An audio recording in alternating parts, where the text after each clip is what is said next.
Ideas al aire. Creatividad en acción. Hola, ¿qué tal? Bienvenidos a este episodio número 29 de Ideas al aire. Yo soy Tomás Lash y me da muchísimo gusto que nos acompañes en esta emisión. Desde hace ya algún tiempo quería presentarles a nuestro invitado de hoy, Julián Woodside, que es un muy estimado colega, súper clavado en la academia y que además se dedica al periodismo y domina perfectamente el tema de la cultura pop. Es un conversador ágil, creativo, escritor y pensador dinámico que simplemente no podía faltar en este podcast. Pero bueno, aquí estoy con Julián. ¿Cómo estás, Julián? Bien, muchas gracias por esta invitación. No, ¿de qué? Pues vamos a platicar un poquito de temas de creatividad. Me gustaría empezar preguntando lo de siempre, ¿no? Si tuvieras que describirte en un par de palabras o en una frase corta, ¿a qué te dedicas? ¿Quién es Julián Woodside? Ok, esa es una pregunta divertida porque hace tiempo que he reflexionado al respecto. Y yo me defino como un ociólogo, ¿no? Ociólogo, padrísimo. Exacto, ¿no? En el sentido de, pues sí, estoy involucrado en temas de academia, pero también en temas de cultura pop, periodismo. Y me interesa desde muy pequeño, en realidad, siempre me ha interesado entender por qué la gente reacciona de ciertas formas, en ciertos contextos, qué es lo que nos lleva a actuar de ciertas maneras. Y eso, pues muchas veces en la academia no se contempla porque pues es demasiado mundano como para reflexionar, ¿no? Entonces, de un tiempo para acá uso entre broma y en serio el concepto de ociólogo por exactamente estudiar y comprender todos estos fenómenos que estarían vinculados con el ocio, pero que en realidad son parte de la vida cotidiana, de la construcción de identidad y memoria colectiva, es decir, medios, internet, música, cine, fiestas, festivales, caminar en la calle, leer un libro, etcétera, etcétera, ¿no? Siempre me ha llamado la atención cuando te he oído en pláticas, tienes una flexibilidad magistral cuando estás dando una plática, tienes un plan, tienes como una estructura, pero tienes suficiente libertad para poner un clip de video, un clip de audio, según lo que va ocurriendo espontáneamente, y eso es algo que poca gente hace. Es curioso porque dependiendo del contexto puede ser una virtud o un defecto. En el sentido de, dependiendo del espacio, hay gente que quiere casi que leas el texto y lo digas puntualmente. Y si, ¿no?, le cambias una palabra se ofenden. Exactamente, así, ¿no? Exactamente. Y por otro lado, pues hay otros entornos, por lo mismo de dónde me muevo, de repente si participo en una mesa de discusión sobre la industria musical, pues no les voy a dar una conferencia, una ponencia. Entonces, en ese sentido me ha gustado, sobre todo, tener cierto guión o ciertas pautas temáticas donde lo puedo desarrollar para que no sea pesado para la gente, donde también sea mucho más natural, más fluido, y sobre todo estar todo el tiempo receptivo con respecto al feedback de la gente, ¿no? E improvisar sobre eso. O tener la libertad de improvisar si es necesario. Exactamente. Pero la verdad es que sí admiro eso porque, digo, has estado como... Fuiste moderador en una de las mesas de innovación. Me acuerdo que casi te llamaron ese día. A ver, te toca ser el moderador y sacaste la chamba, pero padrísimo. O sea, nos involucraste a todos los que estábamos en la mesa de discusión. De alguna forma lograste generar una discusión, pero muy respetuosa. Y es algo que no todos se pueden adaptar tan fácilmente al cambio. Creo que ahí tiene que ver con mi formación también, en el sentido de, antes de ser académico, me dediqué a periodismo, ¿no? Y bueno, sigo dedicándome a periodismo. Y también estudios de mercado. Entonces, como periodista, de repente, pues tienes que sacarle la información a la gente a como dé lugar, ¿no? Y tienes que ser empático y no aburrirlo y que no empiece a bostezar, etcétera. Entonces, por ese lado, como que hay toda una escuela de repente músicos que son completamente inexpresivos, poder sacarles información y generar esta empatía. Y lo mismo con los estudios de mercado, que de repente me hablaban cuando trabajaba en alguna agencia, de oye, pues es que en media hora va a haber 2 sesiones de grupo y no tenemos quien modere, entonces aviéntatelas, ¿no? Y es así de, no, ¿de qué son las mesas? No, pues son amas de casa de nivel socioeconómico bajo que van a estar hablando sobre detergentes, ¿no? Entonces, diablos, pues ¿cómo demonios le hago? Ajá. Te dan una guía, digamos, como una serie de preguntas, pero tampoco la puedes estar leyendo. Entonces, como que te acostumbras exactamente a estar improvisando y creo que lo más importante es escuchar. Para poder hacer dinámica cualquier conversación, no es tanto que seas buen platicador, conversador, sino buena escucha y sobre lo que se está diciendo construir, ¿no? Creo que eso es lo importante y lo aprendí claramente no en la academia, sino en el periodismo y estudios de mercado. Pero además hace falta estar muy bien informado, porque no nada más es participar en la plática, sino aportar de alguna forma. También recuerdo mucho una frase una de tantas frases que decías, se me quedó muy grabado, el que todo suma. es algo en lo que yo creo, digamos, a nivel creativo todo suma y todo hace un efecto. Cualquier detalle que aparentemente no sea tan significativo con el tiempo va siendo más significativo.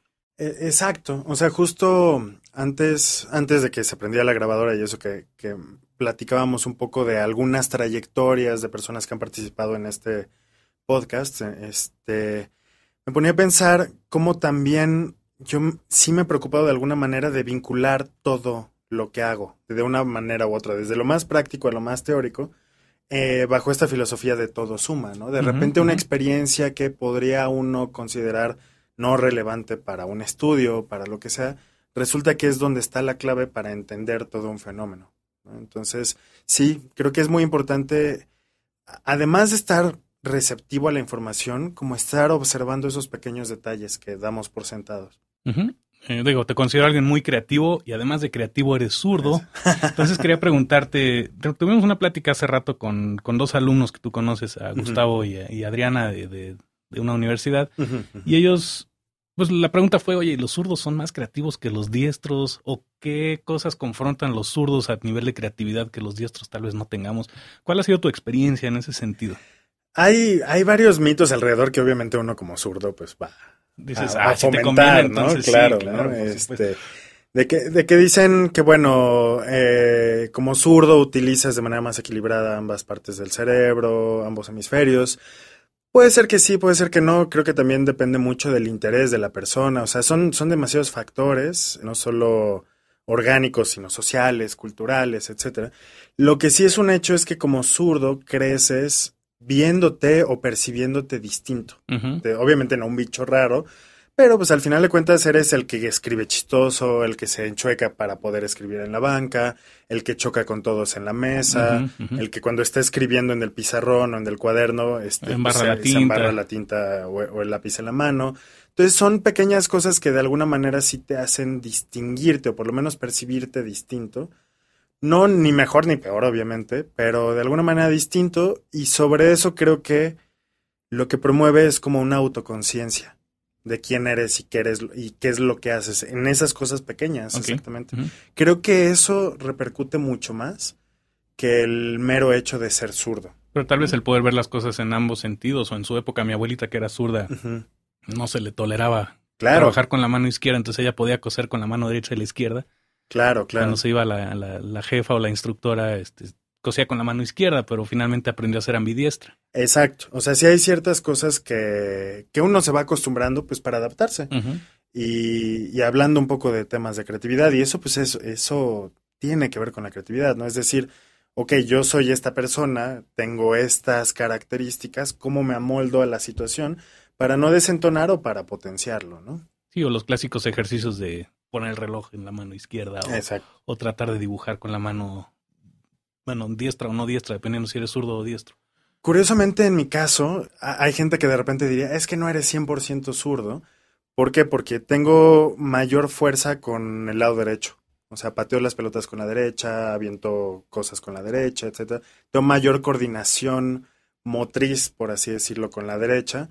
Tengo mayor estabilidad y precisión con la izquierda, ¿no? Entonces, o sea, como con la izquierda, escribo con la izquierda, hago trazos como muy puntuales con la izquierda y con la mano derecha tengo como un control. Entonces también es como una forma de complementarte a ti mismo. Que tal vez es eso, ¿no? El poder integrar esos dos hemisferios más que ser uno o el otro, ¿no? Porque todos usamos ambos hemisferios. Exacto. Sí, exacto. Y al final de cuentas los puedes ejercitar de muchas maneras, no es solo por ser zurdo o diestro, ¿no? Sino si te dedicas a letras o a matemáticas, etcétera. Ok, bueno, entonces si no es ser zurdo o diestro, para ti, ¿qué significa ser creativo? Hace unos años tuve la fortuna, y sí lo tengo que decir, la fortuna de impartir la materia de creatividad, porque es un tema que de repente se le menosprecia y dependiendo de la vertiente de discusión, pues bueno, se apela al hipismo absoluto de la creatividad es el libertinaje creativo y hacer lo que tú quieras, a considerar que la creatividad es algo innato y que viene, digamos, de lugares misteriosos, a corrientes más recientes que hablan, bueno, pues es algo que se ejercita, es algo que se promueve también socialmente, etcétera, ¿no? Entonces, a partir de esto, creatividad creo que la mejor definición que me gusta, o la que considero la más pertinente, es tomar los elementos preexistentes y reconfigurarlos a partir de una necesidad o situación determinada. Es decir, creativo no es el que hace una pintura abstracta o el que hace una sinfonía maravillosa, sino es aquel que, dependiendo de un contexto, logra reaccionar para ya sea crear algo, reconfigurar algo. Digo, la propia idea de creación es algo que no se crea de la nada, sino a partir de tu propia experiencia, tu propio aprendizaje, de tu propio conocimiento. Entonces, yo sí considero a la creatividad como un poco vinculada a la improvisación, pero una improvisación que busca una solución. Okay. Que no necesariamente tiene que ser una solución predeterminada. Ni totalmente original, incluso. Exacto, ¿no? exacto. O sea, creo que creatividad y originalidad son dos cosas que no necesariamente tienen que ver, porque es dependiendo de la situación, cómo reacciones, qué recursos utilices. Cómo resuelves. Exactamente. Que puede ser, insisto, desde crear una composición, en este sentido sí, pero también cosas muy sencillas como arreglar una puerta, ¿no? Es esa capacidad de adaptarte y moldearte para solucionar una necesidad. Ok. Tú que has tenido mucha experiencia con todo lo que es lenguaje, música, diferentes tipos de expresión, y que has trabajado con mucha gente creativa, ¿cómo qué notas que hay en común entre ellos? ¿Qué cualidades crees que tengan? O sea, hay mucha gente que dice la curiosidad o la experimentación y otras cosas, pero hay algo que tú encuentres en esta gente creativa, no importa si sean músicos, pintores, escritores, algo que tú encuentres como que pudieran tener en común. Lo primero que me pasó por la mente es necedad, ¿no? En el sentido de que podrás tener las soluciones, pero si no insistes, si no lo haces, si no... O sea, como pasa con los científicos, ¿no? Y pasa con los escritores, y pasa con los pintores. O sea, la primera solución no es la que va a quedar, ¿no? Entonces tienes que ejercitar y insistir, etcétera. Y creo que aquí se distingue la gente que realmente es creativa de la gente que se casa con la idea de que es creativa. Y creo que es importante distinguirlo, ¿no? Aquellos que se la viven diciendo, no, es que yo soy artista, yo soy creativo. Ya me compré una Mac y ya soy creativo, ¿no? Exactamente. Y que terminan no creando nada, terminan... Imitando, terminan... Que incluso en la imitación hay creación, pero digamos, aquellos que viven con sus padres, se mueven en cierto ámbito artístico, que no proponen absolutamente nada, ni para ellos ni para su entorno, pero que todo el tiempo están con el estandarte de soy creativo, soy artista. Y aquellos que se quedan callados y más bien hacen. Y creo que ahí es donde entra la necedad. La necedad es, quiero hacer esto y voy a ver la manera de hacerlo, ¿no? Encontrar los medios o tal vez la persistencia o resiliencia incluso, ¿no? Exactamente. El intentar una y otra vez no desanimarte mientras está sucediendo algo. Yo también lo he visto con gente que es extremadamente terca, que hay de dos, ¿no? O te equivocas tantas veces y no aprendes, o los que se equivocan y están con una mentalidad abierta de que, bueno, esto lo vamos a usar de aprendizaje. Claro. Y tarde o temprano algo florece, algo crece. Claro, justo por eso de un tiempo para acá prefiero la palabra necio a terco, porque, estamos hablando de obstinación en ambos casos, ¿no? Pero enfocada de diferente forma. Exacto. O sea, uno es tener como un objetivo claro y creo que el terco es nada más quien avanza por avanzar, pero que no sabe qué es lo que quiere. Y lo veo, por ejemplo, con muchos músicos, ¿no? Que de repente se quejan de todo el entorno y que el entorno no les facilita las cosas y en realidad lo único que dejan ver es que en realidad no conocen su entorno, no conocen las reglas del juego, apelando a Bourdieu, si así lo quisiéramos llamar, donde, bueno, si quieres ser un músico experimental, pues hay una serie de reglas tácitas, entre comillas, que tendrías que seguir para poder consolidarte así. Si quieres ser músico experimental y tocar en el Vive Latino, pues bueno, tienes un pequeño problema. Pequeñas diferencias, claro. Exactamente. Sí, o si quieres ser original y no quieres tocar covers, no están peleados tampoco, pero hay que encontrar una forma de canalizar eso. Eso, y también entender que la creatividad, o sea, hay momentos creativos. Sí, hay personas más creativas que otras, por así decirlo, que lo ejercitan más. Pero también incluso hasta la persona más creativa, pues también tiene que comer. Entonces, de repente es, bueno, pues ¿cómo puedo administrar recursos, opciones, posibilidades para tal vez vivir de ciertas cosas para poder crear lo que yo quiero y entonces no comprometer ciertos intereses Pero al mismo tiempo hay gente que lo que quiere es el rockstardom y lo que quiere es el dinero y todo. Y también hay estrategias creativas para obtenerlo, ¿no?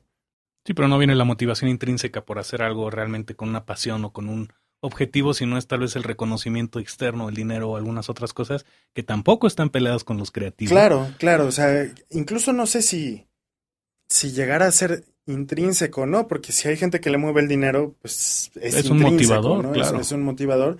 Pero claro, hay una diferencia entre una satisfacción personal y una satisfacción, digamos, con respecto al entorno, exacto, o con respecto a la humanidad, etcétera, etcétera, ¿no? Y curiosamente veo que mucha gente que se dice artista y creativa tiende a ser más egoísta en su intensidad de querer imponer su obra ante los demás, donde te das cuenta que lo que menos importa es este aspecto humano que muchas veces apelan, sino es quiero que me reconozcan a mí. El protagonista. Exactamente. ¿Y crees que, o sea, definirías una diferencia entre artista y creativo? Totalmente. O sea, artista es alguien que se mueve en un ámbito artístico, en un campo cultural legitimado bajo ciertas reglas. Digamos, la versión acotada de artista, pues es el artista visual, el artista plástico, etcétera, del que, si nos vamos a lo más tradicional, el que trabaja alrededor de las bellas artes. Está el artista, etimológicamente hablando, como aquel que conoce el arte, la técnica para crear algo, y entonces hay artistas encuadernadores, como puede ser artistas diseñadores de una computadora, como puede ser artistas de la palabra, en una clase, etcétera. Sin embargo, la creatividad es más amplio que esto, ¿no? O se da en entornos y en ámbitos mucho más amplios que en estos específicos. Correcto, entonces podríamos hablar de un emprendedor o un emprendedor que es creativo, incluso un contador que puede ser creativo o artista en el sentido de dominar el arte de la contabilidad o cualquier otra disciplina. Claro, claro. O sea, la creatividad en un contador puede radicar en tener su propio código de colores para manejar ciertas columnas, en sistematizar, por ejemplo, cierta actividad para facilitarse que al final de mes no tenga tanta carga de trabajo. Solucionar ciertos problemas de manera diferente a los demás, ¿no? Exacto. Bueno, otra de las preguntas que me gusta hacer es, tú sé que escribes mucho, estás en proyectos muy interesantes. Primero que nos platiques un poco de los proyectos en los que estás trabajando. Y por otro lado, que nos digas si tienes algún ritual o algún método o algún alguna incluso manía creativa para escribir o para generar cosas. Ritual, sería interesante. Lo primero que me vino a la mente es procrastinar, pero no. Pues es que sí, puede ser un ritual. De hecho, a mí me pasa. O tú lo ves aquí en el estudio, tengo una mesa que tradicionalmente es analógica.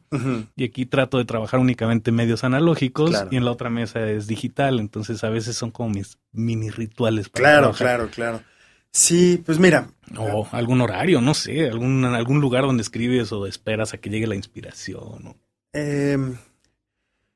Creo que es bueno partir exactamente de qué estoy haciendo, ¿no? Ahorita básicamente renuncié el año pasado a una universidad donde da clases, he renunciado a prácticamente cualquier colaboración en estudios de mercado porque también colaboraba con varias agencias y dije, ok, ahorita tengo un colchón con la beca del doctorado y con cierto dinero que tengo guardado, quiero crear, ¿no? Quiero escribir, quiero hacer cosas que llevo mucho tiempo queriendo hacer por mí. Y entonces estoy dedicándome al doctorado con un proyecto sobre retórica transmedial, un poco recuperando y recopilando todo lo que he reflexionado académicamente durante los últimos 10 años para desarrollar una propuesta teórica. Y estoy escribiendo 2 libros o haciendo la investigación para 2 libros. Uno tiene que ver con lo que fue mi tesis de licenciatura, que es sobre el sampleo, y otro que es sobre la historia del videoclip en México, ¿no? Que ya tengo unas publicaciones ahí pendientes. Y ahora bien, teniendo tantas cosas en la cabeza, de repente me di cuenta que no podía trabajar de la misma forma que como trabajaba antes de renunciar, donde sabía que mi salida era como escribir un artículo y el resto pues era sacar como algunos pendientes o hacer una entrevista. O sea, como que tenía objetivos pequeños constantes, en donde la procrastinación sirve porque pues justo puedes postergar unas cosas pero haces otras y terminas siendo más productivo en la procrastinación. Pero en este caso, como son 3 proyectos de largo aliento, sí tengo que sistematizar como ciertas formas de trabajo que antes no tenía. Y una de esas es recordar lo que me decía un un profesor en la maestría, Fernando Curiel, que me decía, es muy distinto querer en un día escribir 30 cuartillas, a diario escribir una cuartilla y al final de mes tener 30 cuartillas, ¿no? Bueno, querer escribir en un mes 30 cuartillas o escribir una cuartilla diario y tener 30 al final del mes, ¿no? Y es justo eso, o sea, ahorita lo que estoy haciendo es diario, me pongo como una serie de metas, me compré un pizarrón blanco y pongo, bueno, estas son como las cosas que tengo que hacer, ¿no? Y entonces saco algunas y empiezo como o se empiezan a defragmentar en otros pendientes o en mini metas, etcétera, etcétera. Entonces de repente pues sí meto, bueno, pues hoy tengo que hacer cosas incluso de contabilidad o del coche o lo que sea, pero pues también tengo así deadline de tal cosa el 30 de junio, ¿no? Etcétera, etcétera. ¿Por qué? Tiene que ver con que los últimos años todo lo tenía en mi cabeza y llegó un momento en el que mi cabeza dio de sí, ¿no? O sea, físicamente mi cuerpo se fatigó, mi cabeza ya tenía tantas cosas que dormía muy poco, me revolucionaba demasiado la cabeza, o sea, confiaba demasiado en vincular todas esas cosas que mi cuerpo pues dio de sí básicamente por estrés. Entonces, de alguna manera, el empezar a plasmar en otro lugar me ha aligerado mucho y entonces me ha promovido más el verlo en el pizarrón y pensar 5 minutos diario, ¿no? Decía, lo veo.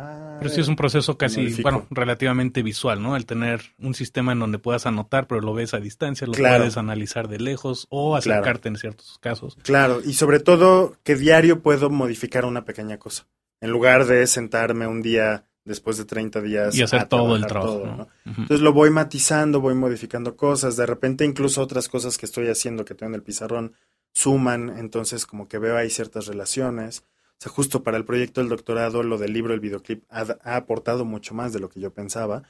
Y sobre todo algo que me di cuenta es que empecé a confiar demasiado en la tecnología. Es decir, tenía mis listas de pendientes y Evernote y todo esto. Y el simple hecho de estarlo viendo en el smartphone, tener el cuello inclinado exactamente para ver el celular, etcétera, no me facilitaba mucho del proceso. ¿Por qué? Porque tenía que estar viendo la pantalla, porque tenía que estar ahí en del medio. ¿Será que también el proceso de escribirlo a mano refuerza o alienta de alguna manera el recordarlo o el hacer estas conexiones? Yo creo que sí. De hecho, hace poquito leía al respecto por otras cosas y creo que sí, el simple hecho de escribirlo. De hecho, cada vez que mucho de lo que yo trato de hacer es, cada vez que voy a un curso, un seminario, una conferencia o algo, anoto las cosas que se están diciendo, aunque nunca revise esas notas, pero el simple hecho de estar escuchando como un maestro dice algo o como otro conferencista dice algo, y a mí me suma, y anotarlo en un documento de Word me ayuda exactamente a introyectarlo. Entonces sí creo que ese proceso de escribir ayuda, y leí hace poco que incluso ayuda más a escribirlo a mano que a máquina. Que a veces es desesperante. A mí me pasa que con la máquina escribo mucho más rápido que a mano. Claro. Pero las conexiones que hago con papelitos como los que ves aquí son más integrales, tal vez. O como dices, se guardan en una cajita y más adelante vuelven a resurgir. Exacto.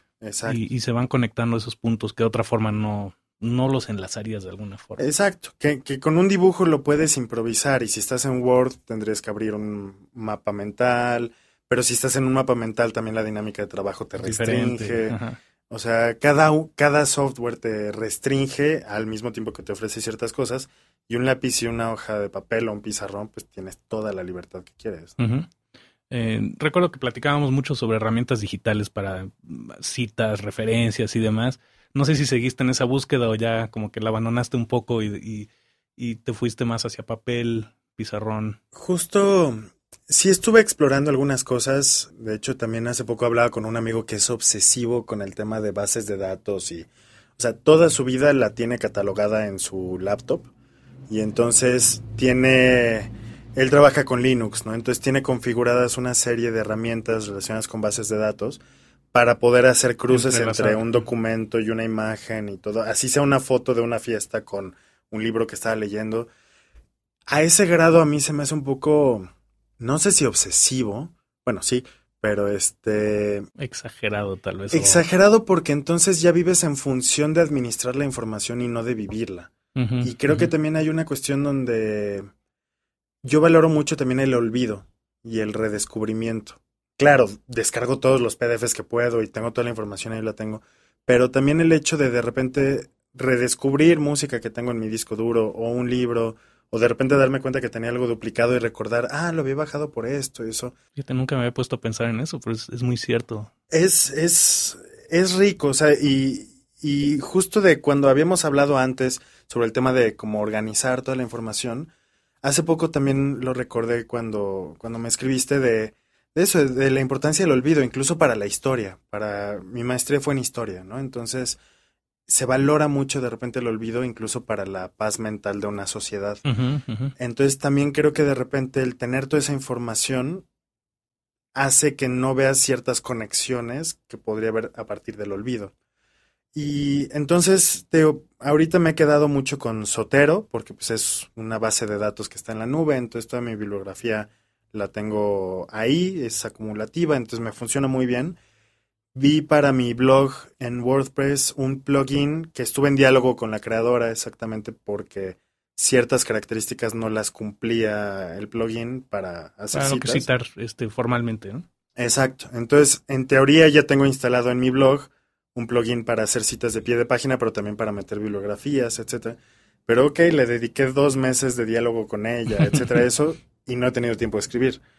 Entonces, de repente es como, o sea, bueno, no he tenido tiempo de escribir en el blog, he escrito mucho, donde en realidad lo que tendría que hacer es un copy-paste y nada más meter ciertas cosas. Pero como he estado tan metido en crear, de repente ese otro lado creativo lo he perdido, ¿no? Porque es muy interesante. Por un lado es la información y por otro lado es cómo se vincula esa información o cómo se entrelaza con otras cosas.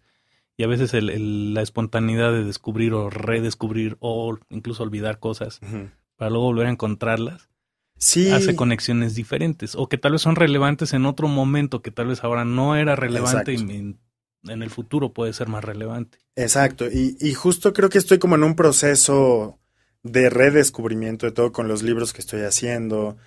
Pues al final de cuentas el proyecto del doctorado es recopilar o bueno, revisionar, por así decirlo, o revisar de manera crítica lo que reflexioné y desarrollé en la licenciatura, lo que reflexioné y desarrollé en la maestría, y ahora con todo lo aprendido y todo lo que he desarrollado es como, bueno, voltear para atrás y a partir de eso crear. Y ha pasado algo bien interesante también que me he dado cuenta con respecto a Internet.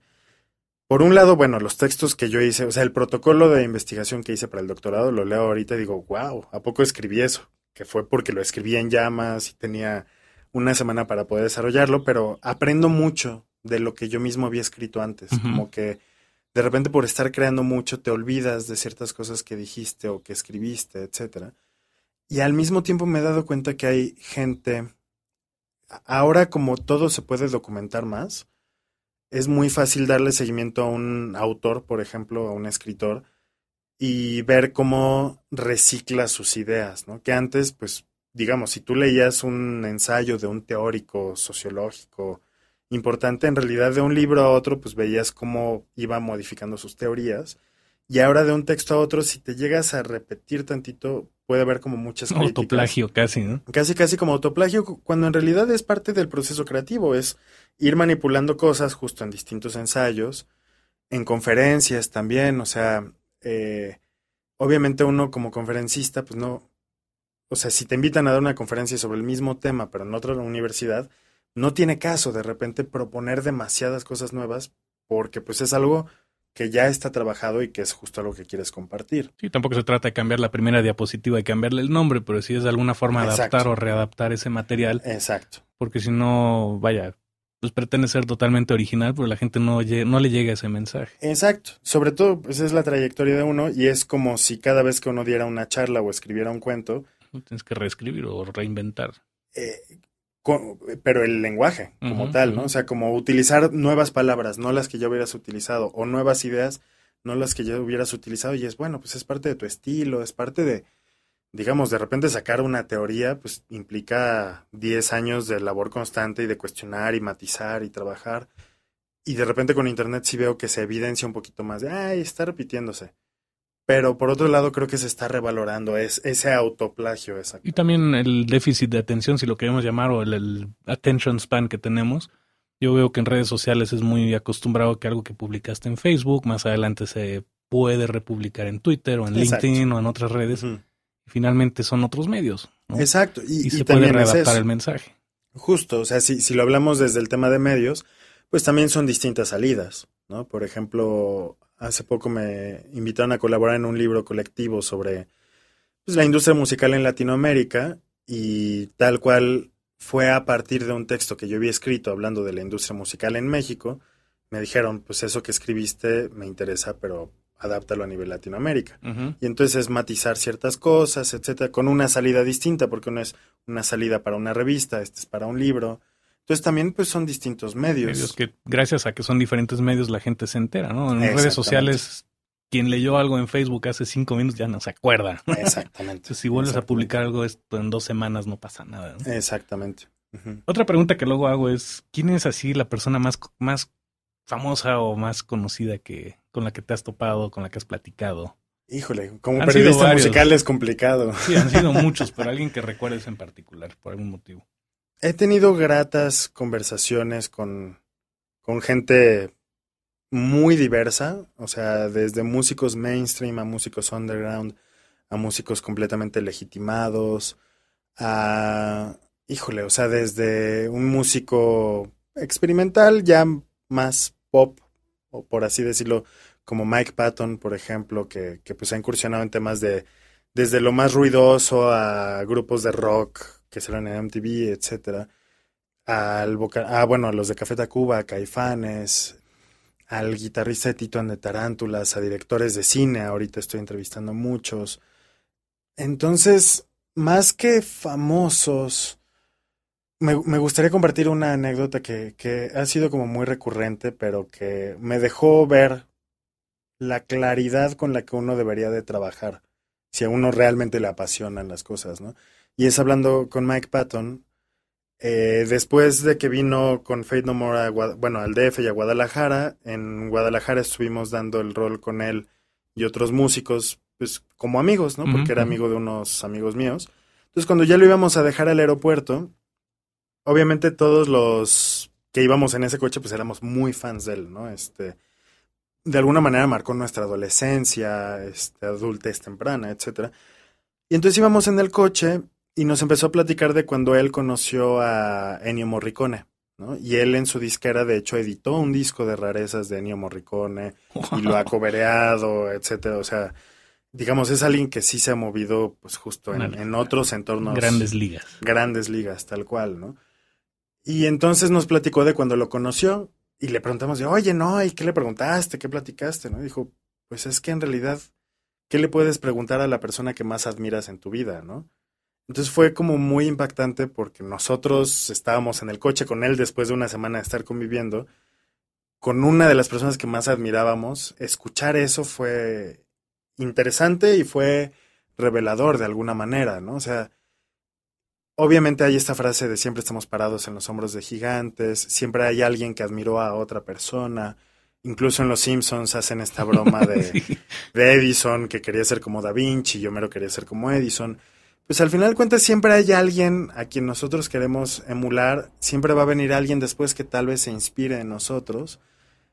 Y lo que me ha gustado es que toda la gente que yo he admirado, he tenido la posibilidad de conocerla y platicar, ya sea por internet, ya sea en persona, etcétera. Son muy accesibles. Han sido muy accesibles, muy abiertos a dialogar. Estoy hablando desde académicos como Armand Matelart, por ejemplo, historiadores como Robert Rosenstone, por ejemplo, que a mí me inspiró mucho en la maestría. Al mismo tiempo, los que como que no me convencían tanto sus ideas, he descubierto que en persona también no son tan gratas. Entonces, desde académicos, sociólogos, músicos, siempre he tenido la fortuna de que quienes más me inspiraron, al conocerlos o dialogar con ellos, confirmé que eran congruentes no solo en su obra, sino en su vida diaria, en su forma de pensar con respecto al mundo. Y eso ha sido lo más revelador, ¿no? Músicos japoneses experimentales, o sea, por donde le veamos, quienes más me han inspirado, tal vez no han sido los más famosos, pero he confirmado exactamente que por algo me inspiraron y que tiene que ver con mis ideales, ¿no? No sé, ahorita que decías estas palabras, Me da la impresión de que te estás escribiendo a ti. ¿No será también que tú, no sé si de alguna forma tú expresas eso, porque eres alguien que tiene todas estas características, es muy abierto, flexible, logras llevar una conversación Trato. respetuosa, integral? Digo, podría ser incluso que tú mismo estás fomentando de alguna manera este comportamiento también, porque no eres el fan hostigador que quiere el autógrafo, sino eres alguien que se va acercando de manera muy natural o hasta incluso ingenua, ¿no? A veces hacia alguien famoso, alguien intocable, alguien... Justo con el tema del periodismo, por ejemplo, hay toda una discusión, ¿no? Porque se critica mucho el tema de el fanatismo. Obviamente en una rueda de prensa y eso no le vas a decir, ay, yo que te admiro mucho, etcétera, porque pues sí rompes con el lado profesional, pero también creo que es importante recordar por qué estamos haciendo estas cosas. Es decir, o sea, todo el tiempo que me he dedicado a escribir sobre música o sobre músicos, etcétera, pues es porque me interesaba la música también, ¿no? Entonces, tiene que ver con... Yo creo que vuelvo un poco a lo mismo, con saber escuchar también. O sea, me ha pasado con muchos músicos que de repente me dicen, ay, esa pregunta nunca me la habían hecho, cuando para mí era como una pregunta fundamental, como fan, como alguien que pues está interesado en la música, de repente preguntar ciertas cosas. Y de repente que alguien como los de Café Tacuba o como los de Caifanes o como Mike Patton, etcétera, te digan, órale, esa pregunta no me la habían hecho cuando han dado entrevistas durante 20 años, exacto, 30 años, y que son preguntas que yo considero sencillas, honestas de alguna manera. Oye, ¿qué shampoo utilizas? Exacto, o sea, como sobre tu proceso creativo y eso, escuché esto en esta canción, me llamó mucho la atención, y creo que tiene que ver con también saber escuchar. Entonces, yo sí creo que no hay que perder ese lado de fanatismo, pero... Con ese respeto. Es decir, sea como con un interés genuino de alguna forma. Exacto, porque también en el caso, por ejemplo, del periodismo musical, pues escribes para fans, o sea, escribes para gente que quiere saber eso. Entonces, si uno se cree el snob soberbio, que lo sabe todo, pero etcétera. Si eso no existe. Exacto. Creo que también se pierde ese lado, ¿no? O sea, de la misma forma... O sea, justo cuando entrevisto, cuando platico con alguien, cuando dialogo con alguien, siempre me veo como un interlocutor. Incluso cuando doy una conferencia, me pienso como un interlocutor entre mis ideas y el público que está. O sea, no voy a tirar cátedra, no voy a tirar línea, voy a compartir cosas y a partir de eso esperar un cierto feedback y aclarar dudas o compartir dudas, ¿no? Y lo mismo con los músicos. O sea, como periodista desde cualquier ámbito, como columnista, como crítico, etcétera, eres el canalizador entre lo que la gente quiere leer y el público, ¿no? Entonces creo que tendría que ver con eso, también con ser empático de alguna manera, ¿no? Y quitar protagonismo. Que es algo muy interesante porque, vaya, justamente lo que mencionas ahorita en pláticas, es involucrar a todos, ¿no? Es... Pues sí, ponerte en protagonista y decir, yo soy la autoridad. Al contrario, creo que algo que he oído con muchos de los docentes que conocemos, es muy enriquecedor como docente aprender y tener feedback de tus alumnos. Totalmente. Lo mismo que un músico que está en un escenario puede tener feedback de sus seguidores, de sus fans, y no nada más son los aplausos y que canten las canciones, va mucho más allá de eso. No sé si nos puedes platicar alguna anécdota de algo así que tal vez gracias a la docencia o gracias a estar interactuando con tu público, hayas descubierto algo que de otra forma jamás se hubiera dado.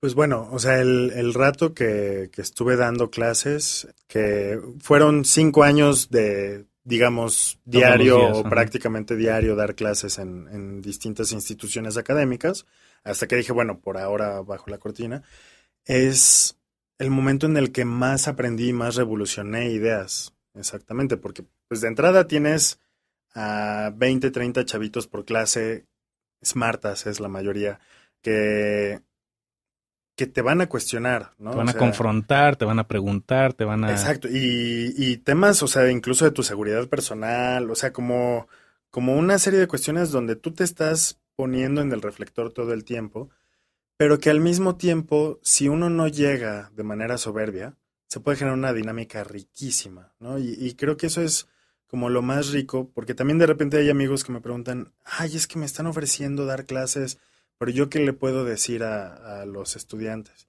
Y se nos olvida muchas veces que por lo menos nosotros ya llevamos un camino recorrido que ellos no llevan. Uh-huh. Obviamente hay gente que tiene la vocación, gente que no tiene la vocación, etcétera. Pero lo mismo, o sea, cuando uno está dando clases, creo que es canalizar exactamente esa propia experiencia y decir como, bueno, a partir de eso les comparto esto, creo que es muy importante como ofrecer un panorama de información y dejar que cada quien interprete. No querer imponer ideas, no querer imponer una sola verdad. Yo todo el tiempo le decía a mis alumnos, cuestionenme a mí, cuestionen todo. Y se hacían discusiones muy ricas, tallereadas. Creo que un legado incluso de los estudios de mercado. Pero creo que tiene que ver con las clases y con una experiencia particular de periodismo, que es cuando logras dimensionar el verdadero impacto que generas en la gente sin darte cuenta. En ese lector o en ese alumno que tal vez no participaba, tal vez no comentaba nada, pero que un año después te manda un mail agradeciéndote porque su primer chamba tiene que ver con lo que tú le diste en esa clase, ¿no? O sea, creo que eso es muy fuerte y es también como una responsabilidad que me remite a cuando yo empecé a escribir en revistas de música. Para variar nos extendimos en esta plática y por cuestiones técnicas tuve que segmentar este episodio en 2 partes. Aquí termina la primera parte y te invito a seguirnos escuchando en el siguiente archivo de audio.